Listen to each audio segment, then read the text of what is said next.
Thank you. Our U.S. Marines still serving our country and making sure everyone sits down. Thank you, everyone, for joining today's event. My name is Elias Alcantara, and I serve as Associate Director of the Office of Intergovernmental Affairs.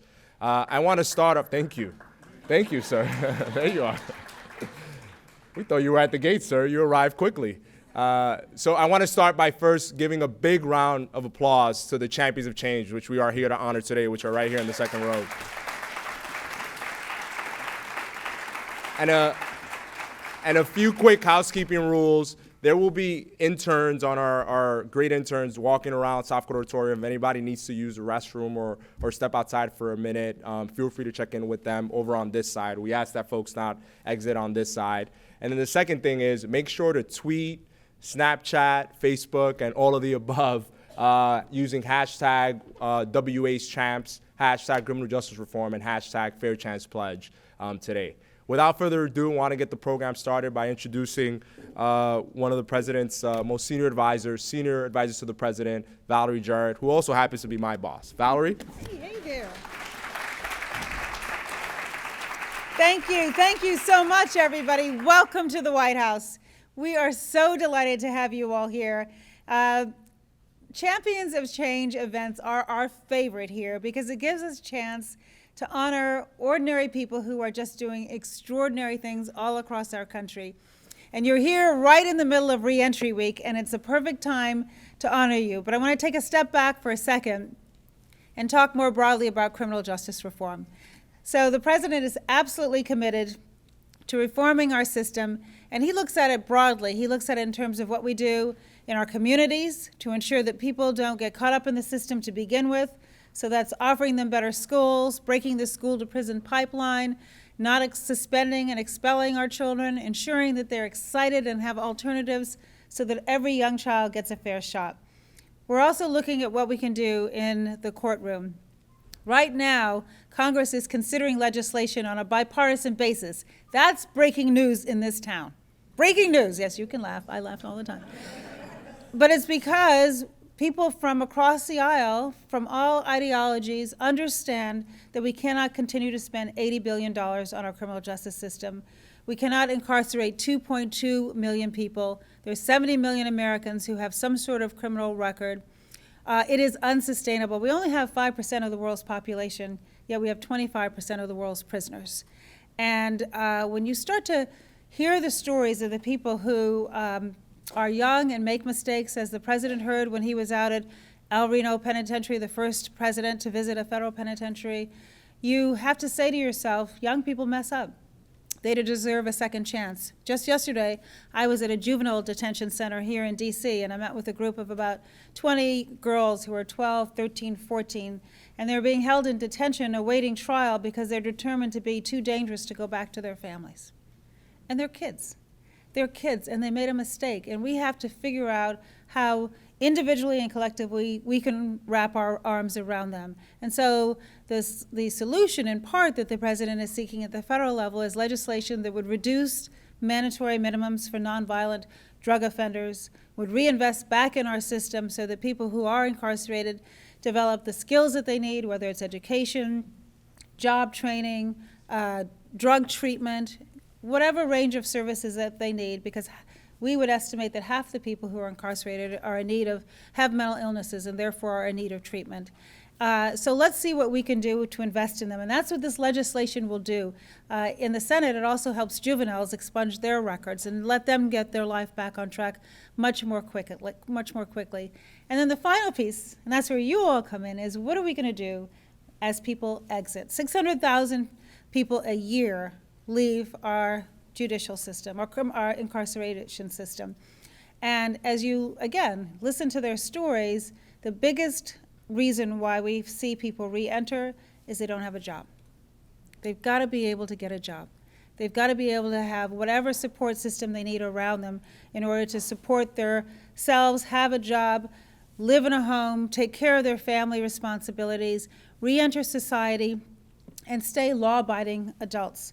A story that I will always remember, when the president and I were in Newark several months ago, we met a young man, not so young anymore, who'd been incarcerated for 10 years.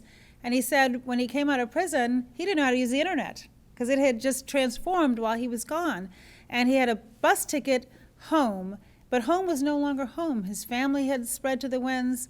None of the infrastructure he needed for support was there any longer. He's sleeping on a friend's couch, working at a fast food restaurant, wearing the clothes that he owned when he went to prison. And a guy he knew back in the day said to him, "Man, you're walking around in 10-year-old clothes. I'll give you some money if you just take this nickel bag down to the corner." We have to give people alternatives to that. That cannot be the only option that's available to them. And so the reason why we are celebrating all of you here today, and the reason why we're so delighted to have Mayor Garcetti here with us from Los Angeles, is because there are solutions. And you know what they are, and you're doing them each and every day. A few weeks ago, the White House launched our Fair Housing hiring pledge for businesses. And we ask all of the businesses around America to take a look at how you are fulfilling your responsibility as corporate citizens. Just this Monday, our Council on Economic Advisors released a report that makes the business case for why our current system of incarceration is not good for our economy. And so we know that it's not keeping us safer. We know that it's taking a terrible human toll on our citizens. And we know that it's not good for our economy. So why would we continue to do what we know isn't working? And so part of the reason why we celebrate you, and I was so glad to see so many of you get press in your local markets, because we want to lift you up. You champions are doing what we want to show the rest of the country how to do. Make it easier for people who are returning citizens to get on their feet, to successfully re-enter society, to break that revolving door, and to get their lives back. So for that, we thank you, and I want you to give our champions and all those who came to support them a round of applause.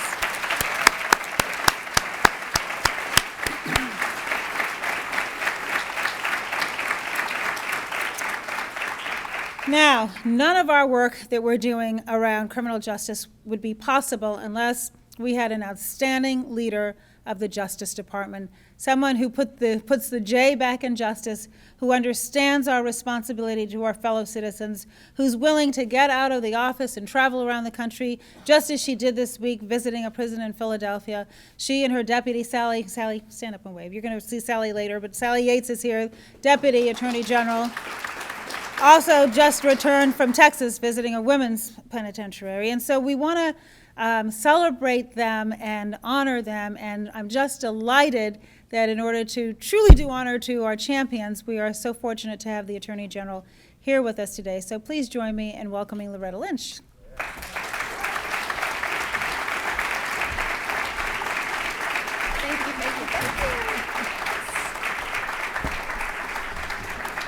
Oh, thank you. Good morning, everyone. Well, that's not a lot from the champions. Good morning, everyone. There we go. Talk with the champions of change here. I got to hear it. We got to see it. We got to feel it.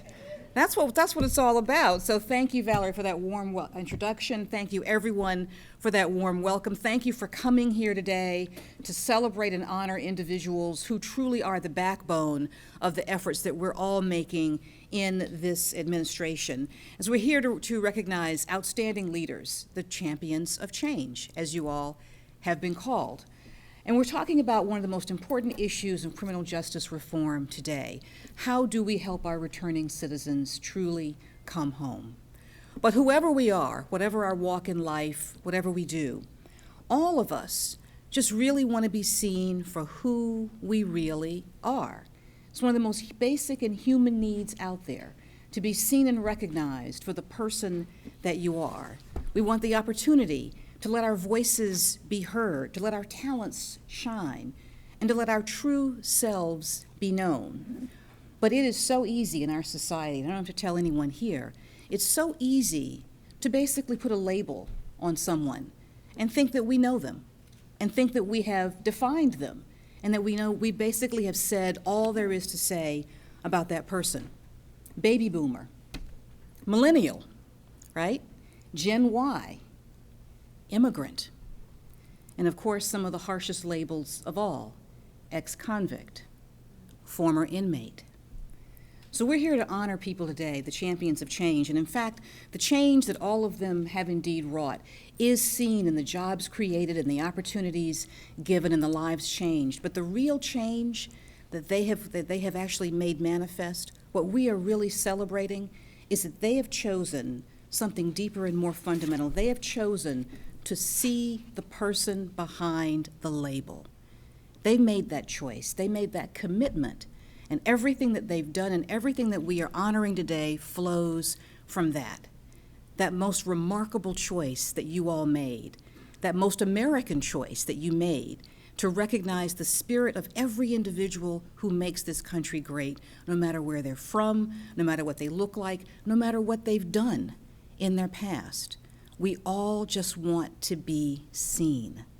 And you all have done that, and I thank you for that. Our honorees, truly outstanding. And by doing this, they are doing their part to create a more just, more equal America, a more perfect union. And the things you're going to hear about are truly transformative.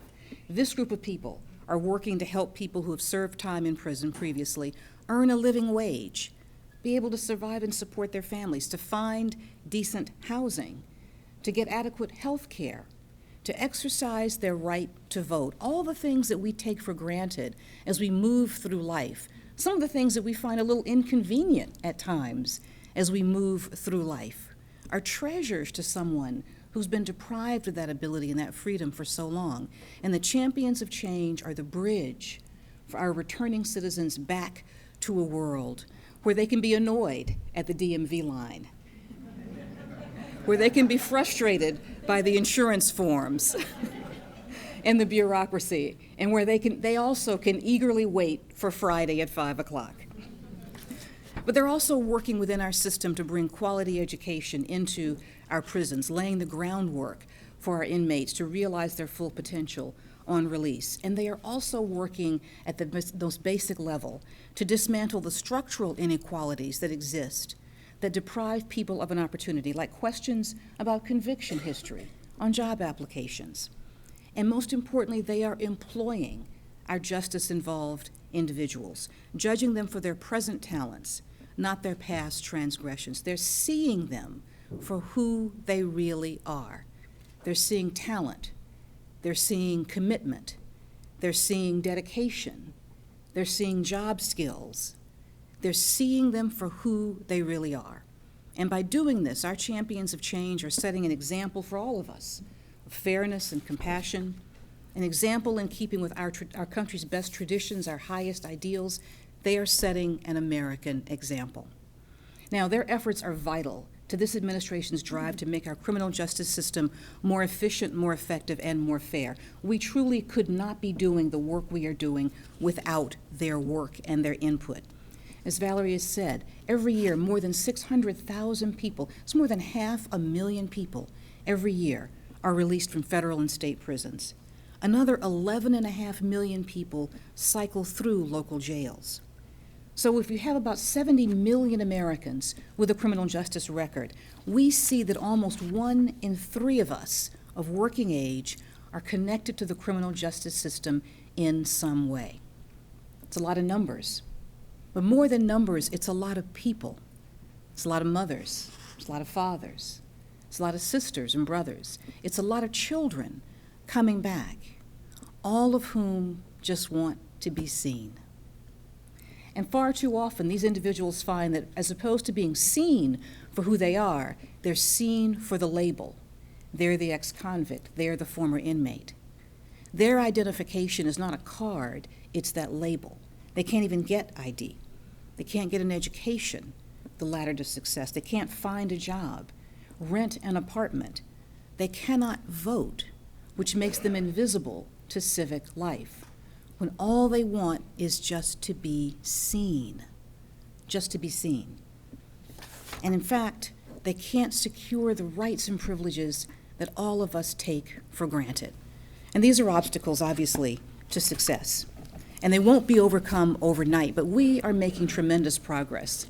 And the people that we are honoring today, the people, the groups, the commitment, remind us that each one of us has a role to play in working on this issue. Together, there's no problem that we can't solve. From the advocate who drew on his time in prison to launch the transformative Ban the Box campaign, to the executive who contracts with our federal prison industries. That's the Justice Department's most successful job training tool that we have. It transforms lives, and we have made connections in the business community there. The family-owned bakery that teaches baking skills to re-entering individuals. I will confess I was hoping for samples today. We'll talk later. The Ivy League University that's reaching out to inmates of nearby prisons. Today's honorees are using their particular gifts.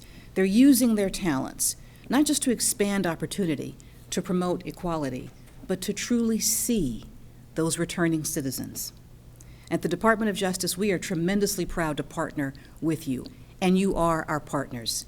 We are committed to this effort. We are working on this, and in fact, this week is one of our seminal efforts. I'm here today, and I was in Philadelphia just on Monday to launch National Reentry Week. It's a time when we're drawing together to highlight all the programs that are going on across this country to raise awareness about the urgency of reentry issues. I've asked every U.S. attorney, all 93 of them, to sponsor a reentry event this week. I've asked the warden at every Bureau of Prisons facility, there are over 122 of them, to sponsor a reentry event this week. Other cabinet agencies also have come together. And, you know, we are going to have more than 500 events across this country in just this week alone. Over 500 events.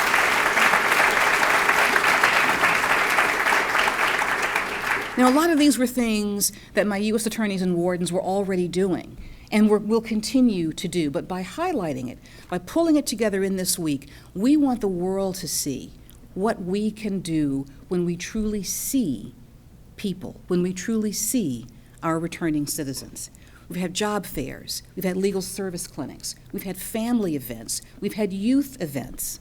And when I was in Philadelphia this week, I had the opportunity to sit down with a group of formerly either incarcerated individuals or justice-involved individuals. Because, of course, it's not just incarceration that can, in fact, wreak havoc on a life. It is simply sometimes contact with the system. And there, I was able to have a tremendous roundtable with these individuals and talk about the things that they had done, and as they've re-entered their community, and the work that they've done in helping others make that path as well. And what was so striking to me, not just with the personal stories that I heard, but the commitment from every individual around that table, those who had now starting their own businesses, those who were studying to be a nurse or healthcare practitioner, was obviously what they were doing for themselves, but every one of them spoke about their desire to reach back and help someone else. It was wonderful because they understand those challenges and they're determined to make it easier for someone else. They're determined to truly see their fellow returning citizens. I was also delighted to be able to announce our roadmap to reentry. That's a strategy that we've announced here at the Department of Justice. It lays out a vision for a number of changes in how the Bureau of Prisons is going to facilitate reentry and bring our practices into closer alignment with the belief that reentry begins on the first day of incarceration. And shortly after I speak, the first panel is going to be moderated by their Deputy Attorney General, Sally Yates. She and her staff have led the efforts for the Department of Justice in this, and what they have wrought is truly remarkable. What we will be able to do over the years, this is a long-term project, of course, is truly going to transform lives, all because they, too, truly see people. Now, the things that we're announcing over the past few weeks, everything that we're doing, is building on our ongoing efforts to give all of our returning citizens the opportunities they deserve. Also, through our grant-making apparatus, we've extended more than $68 million in Second Chance Act grants. These go to promising state and local reentry efforts because we know that the most effective work is really done in the community, at the ground level where people live. We're partnering with the Department of Labor, and we've established the National Clean Slate Clearinghouse. This is going to be a one-stop resource for legal aid programs, for public defenders, and reentry service providers to improve their capacity to help clients with record cleaning and expungement, to allow people to truly have a fresh start so that when they go out, they can truly be seen. And I'm tremendously proud to chair the Federal Interagency Reentry Council, where a number of cabinet agencies come together and focus on these issues. Because we realized it wasn't just the Department of Justice, it was the Department of Labor, Housing and Urban Development. How does someone go back into our public housing system if that's where they need to live? How do they navigate that? Health and Human Services, how do they obtain health care? All the different things that are barriers in life, we realize we're not just tied to justice. The Federal Interagency Reentry Council has been, frankly, an outstanding group. And we're working with agencies throughout the administration to develop these comprehensive strategies to address the wide range of issues that come with reintegration, that come when someone needs to come home. The issues of homelessness, the issues of mental health care, education, dealing with the scourge of poverty and its impact on returning citizens and families alike. Now, I am extremely proud of what the Department of Justice has done and this entire administration, because this is an administration-wide effort. Make no mistake about it. This administration is committed to giving our returning citizens the skills and the opportunities and the true second chance that every American deserves. But all of us here in Washington, certainly all of us here in this building, know that change cannot come exclusively from the top. We have great ideas here in Washington, most of the time. Well, we do. But change also has to swell from the ground up, because that's where the better ideas are. That's where people who've lived these issues are. That's where people who've fought these issues for years exist. And that's where the solutions are often found. And that's why I am so proud of all of you. I am so inspired by all of you and the contributions that you have made to this effort. Because you are the ones who have stood up when others would not, for people that sometimes society wants to forget. You are the ones who've spoken out when people don't want to hear what you have to say about the needs of returning citizens, about the humanity of returning citizens, when others would rather you be silent. And you are the ones who have reached out a hand to people who need it the most. You have done what we all want to do. You embody the best of our country and the best of what we stand for as a people. And so I want to thank all of you. Thank you for coming here today to honor this group, and thank you for coming here to participate in this ongoing conversation, because they're not going to stop today. I can tell you that, and neither will we. This work will continue. And I want to thank all of you in this room for being committed to this work, but in particular to our champions of change. Thank you for the work, the dedication. Thank you for looking at our returning mothers and fathers, our returning sisters and brothers, our returning children, and thank you for truly seeing them. Thank you so much.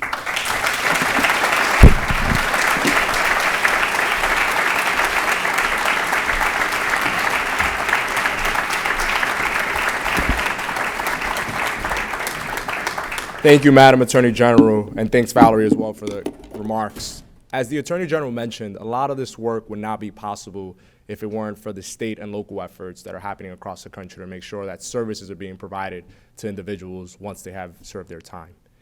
That said, today we're actually joined by two outstanding mayors that are doing that work locally. Mayor Adler from Austin, Texas,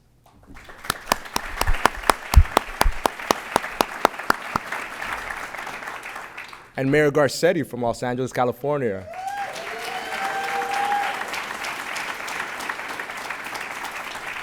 Who happened to be in town, and when he heard that two Angelinos were being honored as champions of change, could not miss the opportunity to come here and honor them in person, but also speak about the great work that the city of Los Angeles is doing in the space of reentry. Without further ado, I would love to introduce Mayor Eric Garcetti to speak a little bit about his reentry efforts in the city of Los Angeles and introduce the first panel. Mayor Garcetti. Thanks, sir.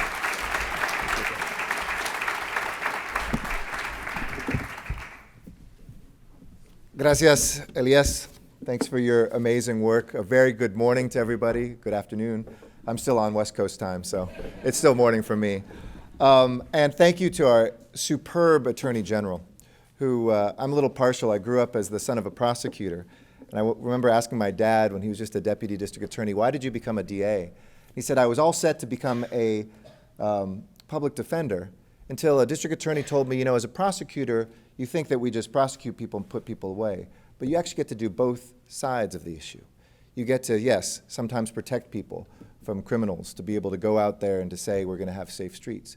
But you also get to intervene in people's lives and sometimes divert them or not charge people at all. You actually have the power to take the law and interpret it and make sure that it is used for justice. And our Attorney General is doing just that. She's keeping us safe on our streets and for our national security. But the heart of what she talked about and who she is something that distinguishes her.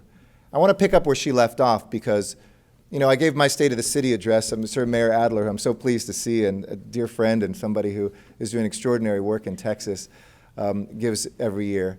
And I devoted a large portion of it to the people of my city. And one of the things I said is there's no such thing, just as the Attorney General is saying, as homeless people, as addicts, as ex-felons, as illegal immigrants. We have to change our language and talk about people who are addicted to drugs, people who are homeless, people who have served time. So we get back to who we are first and foremost. We are human beings with dignity, human beings with dreams, human beings who have challenges and who need a helping hand to overcome those darkest moments that we face. I talked in my State of the City about a man named David Andrade, who, and I love our Secretary of Labor has a line that I quoted, that he says, you know, we talk about second chances. So many young men and women who we work with, we find out really never had a first chance. And David Andrade was one of these young men who grew up in East Los Angeles, got involved with gangs in Boyle Heights, an area just east of downtown. And he committed a crime for which he served a decade in prison. When he came out, he wanted to turn his life around. But he'd never held a job in his entire life. And every job that he sought after, he was turned away from. Till he found an organization called Homeboy Industries. Some of you may know Father Greg Boyle, a famous priest in Los Angeles whose saying is nothing, he says nothing stops a bullet like a job. And they gave him a second chance, or a first chance in this case. And he started cleaning toilets and washing floors, and he never missed a single day. And 3 years later, he is now leading and training folks who have been incarcerated to become solar energy installers, bringing clean energy to a city that needs it and a country and a world that thirsts for it, and being able to repay the favor that he was given. He is now not just succeeding, he is paying it forward. Each one of the stories that we hear here today are the ones of fellow Americans. And for me, I'm so proud that two Angelenos are being honored. Sabra Williams, my dear friend from the Actors Gang Prison Project, who is turning stories, or is amplifying stories. You know, you think of Los Angeles, the place of Hollywood, where great stories are told. Well, everybody has a great story, even those behind bars. And she's empowering people to make sure that they can tell those stories, find their voices, and find their futures. Roby Soy as well, of the Executive Clemency Initiative. We're so proud of the work that you have done. And in Los Angeles, we're trying to make sure that we're not just waiting for Washington to do our work. For the first time since the great Mayor Tom Bradley was mayor of my city, I stood up an office of reentry in my mayor's office. And we held a rally in my first few months in office to join the national campaign to ban the box, to say we would lead first in the city of Los Angeles and get rid of that box that asks you about your past before we even hear about what your dreams are for the future. It's there that we're taking money from the Department of Labor to launch LA Rise, an initiative that focuses on those who have been formerly incarcerated, to find jobs and to find dreams for them as well.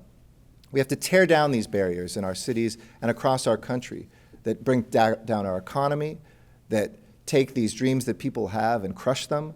And we're also joining forces with business, labor, and community leaders to get the private sector involved in making pledges and commitments. We're developing a new website to connect those with prior convictions to new resources, and creating a toolkit for employers to better understand, because oftentimes we find employers of goodwill, but they don't know how to do the logistics of actually hiring people who have spent time behind bars, and we want to make sure that we develop a model that we can share with cities around the country. I want to close with a story, because for me, this is very personal work. I remember when I first started telling this story, my staff said, "Don't tell this story about your grandfather," but I'm going to tell it. My grandfather was an immigrant to this country. He lost his father in a small town in Mexico during the Mexican Revolution called Hidalgo del Parral in the state of Chihuahua, where the same town where Pancho Villa was assassinated.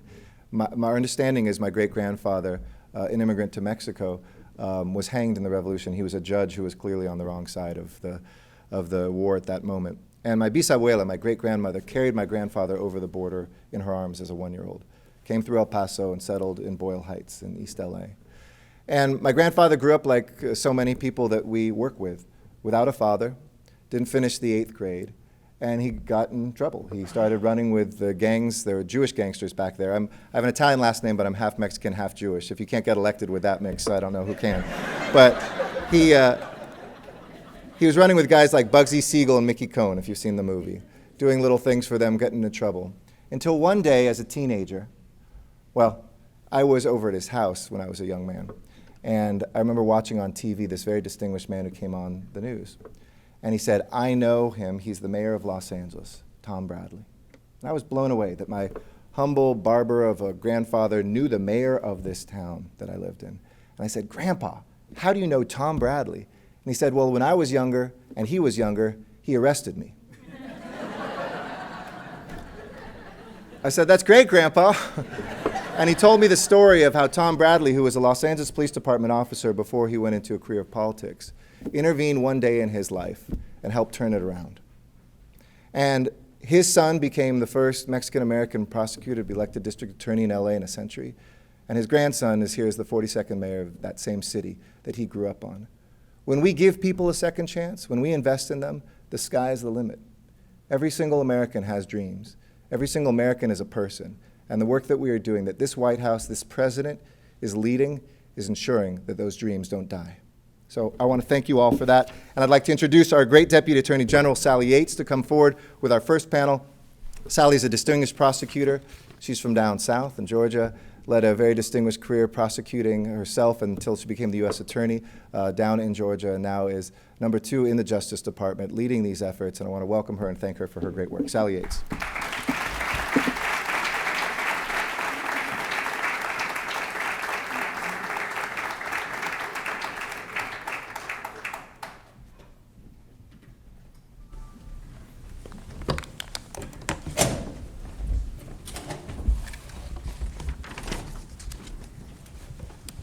Good afternoon, everyone. Good afternoon. Now, I'm not going to critique your good afternoon. That was just fine with me. I have the real privilege this afternoon of being able to moderate a panel of some of our champions of change. And so I view my job here today as pretty much to introduce them and then get out of the way, because they have done truly extraordinary work. You know, a lot of us will see problems in our society. We'll see things that need to be done, and we'll say, "God, you know, that's a heck of a problem. Somebody should do something about that." Well, you're looking right now at a table full of people who saw a problem and are doing something about it. They didn't just say that's up to government or that's up to somebody else. They saw a need and they've been working to fill it.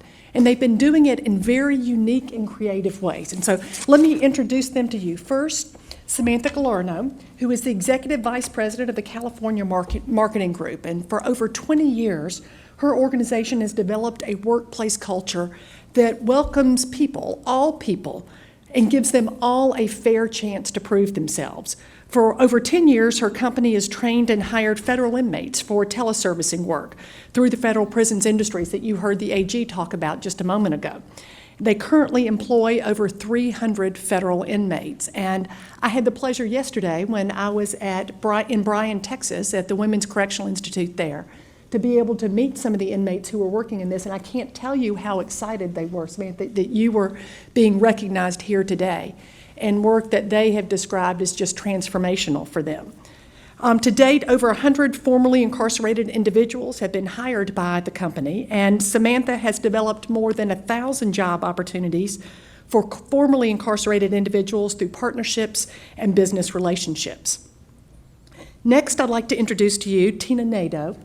Tina is the Executive Director for the Texas Offenders Reentry Initiative, a prisoner reentry program at the Potter's House Church in Dallas, Texas. For over 10 years, her organization has served over 10,000 returning citizens and their families through a 12-month intensive management program. Now, their program is unique in that it embraces a really holistic approach to reentry, ensuring that citizens' core needs are met, everything from housing and jobs to health care, mental health care, and family reunification. Next, we have Greg Razzo. Greg is an Alaska native. He is chair of the Alaska Criminal Justice Commission and has been working hard to improve the criminal justice system there, and particularly offender rehabilitation. He is vice chair of the Alaska Native Justice Center tribal nonprofit that is focusing on the impact of the criminal justice system on Alaska Natives, and has been a real advocate and a strong leader to improve Alaska's civil and criminal justice system. Next, we have Sabra Williams. You heard a little bit about her from the mayor, but she has really received international recognition for her work as an actress and founder of the Actors Gang Prison Project. She first gained experience working in prisons with the theater companies in the UK, and then she worked with actor Tim Robbins to create the prison program here in the United States. The Actors Gang Prison Project fosters nonviolent expression and has been shown to significantly reduce recidivism. Finally, Director Juan Perez has served in the Miami-Dade Police Department for more than 25 years and was appointed as director of the police department in 2016 by the mayor. He's been incredibly progressive in focusing not just on arresting people and putting them in jail, but also on preventing crime and rehabilitation, and has prioritized training his police department in crisis intervention to provide mentally ill persons with the treatment they need instead of incarceration. He's also developed a youth outreach unit to target at-risk children. So, first, again, I want to thank all of you all for the tremendous work that you're doing in our communities, and want to dive right into some specific questions so that you all can hear from them. And I'll turn first to Director Perez. From a law enforcement perspective, and with your law enforcement background, can you define for us the connection between successful reentry programs and public safety? Why is it so important that we're having this conversation right now? Well, obviously, for us in public safety, our number one goal is reducing crime, keeping our citizens safe, our community safe. But this conversation about reentry is important to law enforcement, especially from my perspective and from Miami-Dade County perspective. It's a priority, really, not only to the reentry. It's important for us because we have so many efforts locally to prevent individuals from going into jail, and our department has changed its focus to reducing the population in the jails, not only with dealing with mental illness, training our officers to be able to identify individuals with mental illness so that they don't take them to jail. So it's, instead of sentencing, it's treatment. So we've been very successful with those programs. With our juvenile population, Miami-Dade County has been at the forefront of civil citation programs since 2007, where over 17,000 juveniles have been diverted from entering the criminal justice system, giving the juveniles programs instead of a criminal record, so that they don't. So we break that that school to prison pipeline, and that's where our efforts has been as a community. So we have a very robust boot camp program that our jails run. So it's really a holistic approach for the entire county. So for us not to have a strong reentry program for those individuals that do enter the jail system really hinders our abilities. And we've had many successes, and these are the successes. You know, you mentioned the youth outreach unit. We're initiating that now because 85% of the kids that enter the criminal justice system in Miami-Dade County receive programming, and it only has a 3% recidivism rate, which is outstanding. But 85% finish the programs. There's a small population that don't.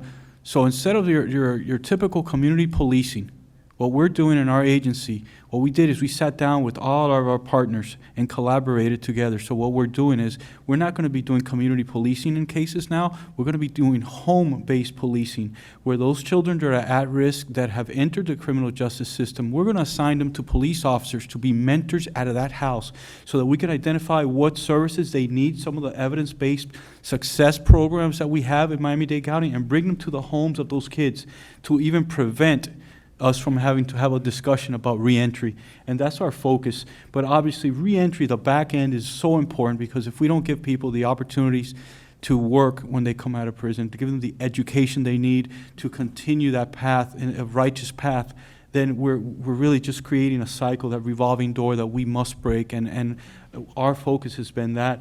We've changed the way we do policing. We're strategic now, because we know that the unintended consequences of what we were doing for many years, and we realized the impact. If we're working out of a drug hole and we continue to arrest people out of that same drug hole year after year after year, and I've been on for 25 years, and 25 years later, I go back to that same drug hole and I can make another arrest, we failed. So that's what we're changing, what we're doing to help a holistic approach help the problem, because we cannot arrest our way out of the problems that we have in our communities. We have to treat them as if it was a illness. Well, this is clearly not your grandfather's police department that he's running now, which is really impressive. Well, you know, you talked about reentry. We know that jobs are absolutely an essential component of successful reentry. Samantha, we've talked a little bit about your work with FPI, Federal Prisons Industries. Can you tell me a bit about your experience of working with inmates in prison? Yeah, I mean, I think, you know, there's a misconception that's definitely out there, but these employees are dedicated, smart, so grateful for the opportunity. You know, they continually come up to us and just say, thank you so much, you know. Now when I get out, I'll be able to have, you know, some skills, you know, I'll have a job opportunity. And I think each of these people are just so grateful for the opportunity to, you know, get additional skills and be able to have an opportunity when they get out. When I was in Bryan, Texas yesterday, what some of the women there told me was that one of the things they really liked about the work that they were doing is it gave them a connection to the outside world, to the world outside prison that was really essential for them in maintaining some balance in their lives and hope. Tell us, if you can, also about your experience in hiring women who had previously been in prison as well, and men, but I know particularly women from this program. Yeah. Again, you know, what we do inside the prisons is give them the opportunity to, you know, work for us inside there, and then, you know, as long as they do a good job, you know, we also offer them the opportunity to come work for us or one of our partners when they get out. And I think that, again, you know, these individuals are, you know, they work harder to prove that they deserve this opportunity. So we've had so many success stories within the people that we've hired. You know, a lot of times they get hired on as an agent, a call center agent first with us, but we've been able to promote people into, you know, our project management teams, our quality assurance teams, our technical departments. And so what we've noticed is these are some of the best employees, because we hire people without backgrounds and people with backgrounds, but we've been able to really gain so many quality employees by hiring these individuals. And so if you could speak to other employers out there about the benefits of hiring those who were previously incarcerated, what would you tell them? I would say that it's a great opportunity. It's a great opportunity to find people that, you know, are very educated, have great skills, and will work so hard to prove that they deserve this opportunity. Sabra, we know that prison environments are not always the most conducive environment to full emotional expression. It can be a very intimidating and even dangerous environment to show fear or sadness or even happiness sometimes. So what effect have you seen that art expression has had on the inmates there in a prison setting? And how do you think that also will translate for them into their lives when they are released? Yes, so first of all, I just need to express my gratitude to the White House, my DOJ family, and our amazing mayor. And just to say I'm one person, but actually I'm more than 600 people who are silenced right now behind bars, and people who've supported us over the years. So our work is not making actors. Don't freak out, actors. We're already unemployed enough. Our work is to use the tool of theatre to be able to enable people to make different choices in their emotional lives. So in prison, very often, the only acceptable emotion is anger or numbness. And in our work, we work in this European style of theatre called Commedia dell'arte, which is highly physical and emotional form of theatre. And we work in only 4 emotional states: happy, angry, sad, or afraid, the 4 basic human emotions. And when we go into prison, we are working with people on all levels, maximum to level 2, all over the state of California, and we are just really bringing them this approach where they play characters, so they're in a safe space. I've worked with some people for 10 years. I don't know anything about their lives. Just a human being meeting a human being in this safe space of playing these characters, and then they get to sieve their trauma and their emotional issues through these characters. And through doing that, they literally transform their lives, because we do it in a way where you have to look in someone else's eyes in a highly emotional state, and you can imagine the white supremacist with the northerner, with the Crip, all in the same room with the staff, doing this highly emotional work, and sometimes for the first time in 40, 50 years, laughing, smiling, crying, being afraid together. And it fundamentally changes the culture of the prison, as well as has an effect on their families. So I believe that crimes are emotionally driven events, and we can offer people education and job training, both extremely important. But if we don't deal with people's emotional lives, they're going to keep coming back. So it works in prison. We have an 89% drop in in-prison infractions for people who do our program. And when they come out, finally, after years of people asking us, of our students asking, we have a reentry program. So they have an off-ramp at the time when they need it the most, the biggest emotional changes. You can imagine if you've been down for 40 years, and not only do you not know the internet, you haven't seen your children, you have no idea how to get a job. It's a lot of emotional turmoil. So we've found that we have a very, very low recidivism rate, and that people are able to use these tools when they go home. So, I hope that answers your question. Thank you. Well, Tina, I know that your organization takes a very holistic approach to reentry and looks at the full wraparound services. Can you talk a little bit about the importance of the holistic approach and the role that faith-based organizations can play in the reentry world? Sure, absolutely. Our prisoner reentry program came out of our church. So our church had a prison ministry program, and the prison ministry went behind the walls, and they offered this message of hope. Well, a lot of the inmates that were released back to Dallas County, assuming that our pastor, Bishop Jakes, had created a transitional living environment called the Potter's House, which is the name of our church. And so we had a lot of people inundating our homeless shelters. And so when our bishop kind of saw this need, he said, we have to do something about this. And we have about a 30,000 member church, so it's pretty large. And so there were all kinds of professionals that were sitting in our congregation, and he called them to the table and said, what can we do to get our hands around the problem? So we had teachers and attorneys and judges and counselors and healthcare workers.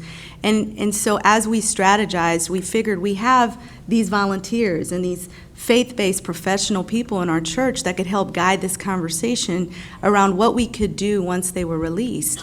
And so that's how we created the TORI program, the Texas Offenders Reentry Initiative. And in the last 11 years, we've been able to serve over 10,000 that are returning back to Texas. And I think that's been really great. And we've seen a very low recidivism rate of about 11%. I think the national rate is about 52%. So I think we've been doing a really great job in that area to provide holistic services. One of the things I just wanted to share from a personal level, my husband is here, he's a criminal defense attorney, and I'm a social worker by trade. And he oftentimes reminds me that I'm not for profit, he's for profit, but I use him quite a bit to help us navigate the legal system. Because oftentimes we see that our clients, when they get in front of a judge, especially in things like housing, or when they were incarcerated, they have children that then end up in the state custody. And so we have to get in front of the judge, and then the judge is saying, well, do you have a stable living or a stable living environment? And of course they don't, because no one will rent to them. And so one of the groundbreaking things that I think happened in Dallas is we were able to partner with our Dallas Housing Authority, and they included our clients under a special needs population. And as long as they were attached to our program, our property owners came to the table and said, we'll rent to them because we know that they'll pay the rent. But you would think that if you had a sure tenant, that all these property owners would come to the table, but they didn't. And so we had to create relationships with them. And so through that program, we've been able to reunite about 350 families, and we have about over 100 units of 2- and 3-bedroom apartments that now our clients are able to get in front of a judge and say, I can have a stable living, healthy living environment for my children. And so we see families coming back together, and I think that's a phenomenal thing to do. It absolutely is, because we all know, unfortunately, the significantly increased likelihood that a child who has a parent in prison will follow that parent to prison. Absolutely. And so the work that you're doing there to be able to reunite families and to be able to ensure that they have a stable living environment is absolutely essential to reversing that. Yeah, So thank you for that. absolutely. Well, Gregory, we all know that incarceration disproportionately affects communities of color and communities who are not privileged. And I know that you've been working very hard on the Alaska Native population. Why don't you tell us a little bit about your efforts there? So I'm Alaska Native. I'm Yupik Eskimo, and I've been working in the legal system, I guess, for the 31 years I've been an attorney. Recently, though, I had an opportunity because of my involvement with the Alaska Native Justice Center, an advocacy public policy center, to become involved in criminal justice reform in Alaska, which is new to Alaska. And in Alaska, Alaska Native people, it's similar to African American people elsewhere, but Alaska Native people comprise about 15% of the state's population, yet we comprise 36% of the prison population. And, you know, there's a lot of reasons, I suppose, that go into that, but I do know from touring the state of Alaska and visiting the prisons that we have an epidemic of addiction in Alaska. And we have a criminal justice system that has failed almost entirely in meeting the needs that exist up there. In Alaska, 2 out of 3 people that come out of prison will reoffend within 3 years. We have the highest recidivism rate in the nation. We have the highest rate of sexual assault, the highest rate of domestic violence. We just have some significant problems up there. And what we've been trying to do with the Alaska Criminal Justice Commission is bring evidence-based tools, like Director Perez has described, to criminal justice reform in Alaska, to make policy recommendations to our legislature that will result in changes in bail, changes in sentencing, changes in probation and parole that are based upon evidence, but use the tools that all of you are describing. So I'm kind of soaking up all of the great ideas I'm hearing today because we need to use those same sorts of things in Alaska. And that's really been a big part of what I've been up to, particularly over the last 2 years as we do criminal justice reform. I have my fingers crossed right now because our crime bill will be voted on in the Alaska legislature early next week. So we will see whether we've been successful, but it's hard to change minds. We've been tough on crime for years and years and years, and we have a prison full of people to prove it. It just hasn't worked. When what you do year after year after year does nothing to reduce your recidivism, does nothing to reduce your public safety problems, then what you're doing isn't working. And we see that in Alaska. We see the lessons we learned from Texas, from Georgia, from all of the other states where justice reinvestment has been used. We know that if we can save some money by putting less people in prison, focusing on the most dangerous, violent offenders, and using the savings to do reentry, to do effective reentry from the second somebody starts in the prison system until they are done with their individual program, then we're going to have a successful system. So it's a lot to do, but we're working on that. Hopefully, we're just starting that. Well, thank you. And hopefully there'll be time after this where everyone can mill around and soak up more ideas as well.